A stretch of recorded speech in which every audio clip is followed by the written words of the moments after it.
Hello friends, welcome back to our channel. இன்றைக்கி நம்ம வந்து ராகி மாவில் புட்டு தான் வந்து செய்ய போகிறோம். ரொம்ப ஹெல்த்தியான ஒரு ரெசிபி தான். கிட்ஸ் எல்லாம் ரொம்பவே விரும்பி சாப்பிடுவாங்க. கண்டிப்பாக வீட்டில் நீங்கள் கண்டிப்பாக ட்ரை பண்ணி பாருங்கள். இப்போ வாங்க எப்படி செய்கிறதுன்னு பார்க்கலாம்.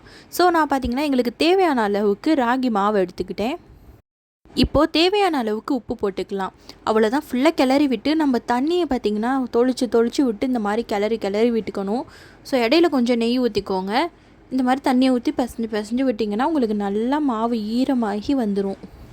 ரொம்ப தண்ணி ஊற்றிடக்கூடாது. ஸோ அவ்வளோதான். இப்போ நம்ம வந்து இட்லி சட்டியில் தான் வேக வைக்க போகிறோம். ஒரு 10-15 நிமிஷம் கிட்ட வந்து நல்லா வேக விட்டுருங்க. இது வெந்துக்கிட்டு இருக்க கேப்பில் நம்ம தேங்காய் பூ வந்து ரெடி பண்ணி எடுத்துக்கலாம். இது ரெடி ஆகிறக்குள்ளாட்டியும் நம்ம தேங்காய் பூ துருவி எடுத்து வச்சுக்கலாம். அது மட்டும் இல்லாமல் இந்த ராகிக்கு பார்த்திங்கன்னா ஜாகரி தான் யூஸ் பண்ணுவாங்க. ஜாகரி தான் தூவி விட்டு சாப்பிடுவாங்க.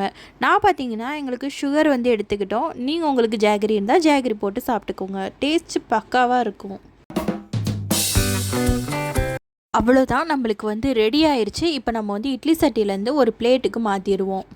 வெயிட் லாஸ் பண்ணணும்னு நினைக்கிறீங்களா? இந்த மாதிரி ராகி பூட்டெல்லாம் செஞ்சு சாப்பிடுங்க. ரொம்பவே ஹெல்த்தியும் கூட, நம்மளுக்கு டேஸ்ட்டாகவும் இருக்கும். ஆனால் சுகர் மட்டும் கொஞ்சம் இதில் குறைச்சிக்கணும் நீங்கள் சாப்பிடும்போது.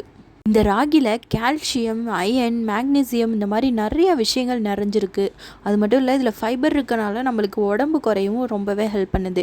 இப்போ நம்ம தேங்காய் பூவை தூவி விட்டுக்கலாம். பார்க்கவே அவ்வளோ அழகாக இருக்குது பாருங்கள். டேஸ்ட்டும் பார்த்திங்கன்னா அவ்வளோ சூப்பராக இருந்துச்சு. கண்டிப்பாக நீங்கள் ட்ரை பண்ணி பாருங்கள். இதை கிண்டுறதுக்கு எனக்கு பாத்திரம் பத்தலை, அதனால் வேறு பாத்திரத்துக்கு நான் மாற்றிக்கிட்டேன். ஸோ அவ்வளோதான், கிண்டியாச்சு. இப்போ நான் பார்த்திங்கன்னா தேவையான அளவுக்கு சுகர் ஆட் பண்ணிக்கிட்டேன். நீங்கள் சுகர் இல்லை ஜாகரி இல்லை வந்து வெல்லம் கூட ஆட் பண்ணிக்கலாம். ஸோ அவ்வளோதான், ஃபுல்லாக நம்ம வந்து கிண்டி விட்டுக்கிட்டோம். லைட்டாக நான் பார்த்திங்கன்னா நெய் ஊற்றிக்கிட்டேன் இதில். ஸோ அதையும் அப்படியே ஃபுல்லாக கிண்டி விட்டுக்குவோம். டேஸ்ட்டு பார்த்திங்கன்னா அவ்வளோ டேஸ்டியாக இருந்துச்சு. உங்கள் கிட்ஸ் எல்லாம் ரொம்பவே விரும்பி சாப்பிடுவாங்க.